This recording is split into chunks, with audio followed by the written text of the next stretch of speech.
By the way, no one seems to know what's going to happen next in the Middle East. We've been following all morning the latest from that region where a ceasefire agreed to by Israel and Iran appeared to be in jeopardy until at least a short time ago. President Trump has demanded that both countries back off attacks after accusing each of violating the agreement. And it now seems that the two countries are heeding his advice. But here's the question. How solid is this ceasefire? And what does it mean for the many thousands of U.S. troops stationed in the region? Here with us now is General John Allen, a former deputy commander of CENTCOM, which of course controls U.S. forces in the Middle East. General, it's so wonderful to have you here. I can't imagine a better person to talk us through this. What do you make of the ceasefire that was on and then off and now appears to be on again? Just give me your reaction. Well, I think it's great news, actually. These kinds of ceasefires, especially when both sides have been hammering away at each other so heavily, have often a tenuous start, and they can be characterized by fits and starts.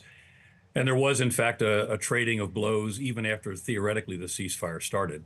But the news that Israel and Iran are willing to have a ceasefire is very good news. Obviously, the president is personally invested in seeing this ceasefire be successful. So let's get the fighting stopped and then move to the next step, which would be ultimately to put the conditions on the table for what the talks would look like in the aftermath of the ceasefire itself. So that's what we should expect.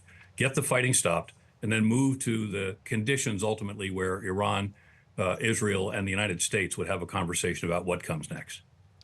General, when the U.S. dropped bombs on these nuclear sites in Iran over the weekend, it came as a huge surprise and shock to a lot of the world, a lot of Americans at home. But from a military perspective, from an insider like yourself, is this surprising, or was this something that was always on the table? Because, Tony, you were saying you were on CENTCOM's website this morning, and the top priority is deter Iran. This has been on the table for many years. Multiple presidents have had this strike option in their back pocket for a long period of time. And at this point, when Israel initiated hostilities, a preventive attack on Iran, given their concerns at an intelligence level that Iran may be moving to a nuclear weapon, the United States ultimately followed Iran's attack, which was generally focused on above ground facilities. The president exercised his authority and dropped our heavy ordnance on the deeply buried underground facility, both the centrifuges, the cascades, and the HEU storage sites. And this has been on the table for a long time, and I'm not surprised at all the president exercised his authority to do this.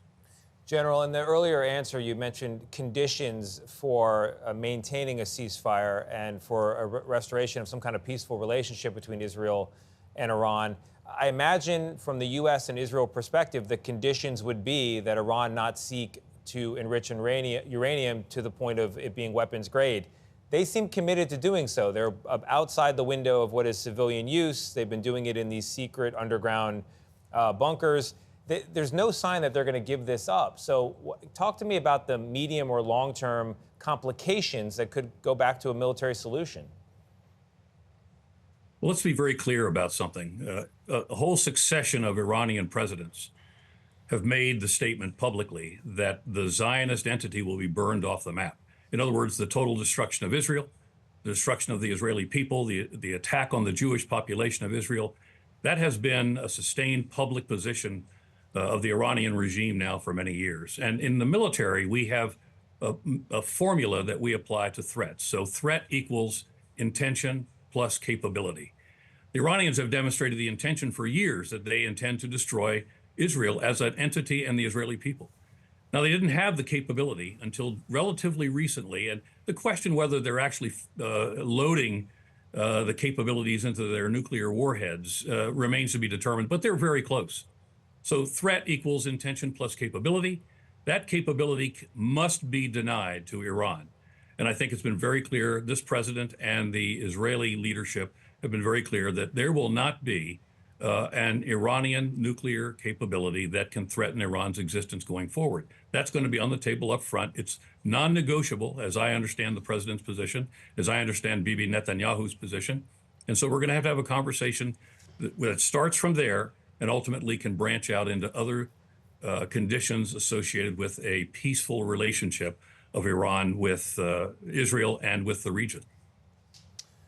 All right, General John Allen, really grateful for your insights. I appreciate it. Thank you. Thank you so much. That was today's By the Way.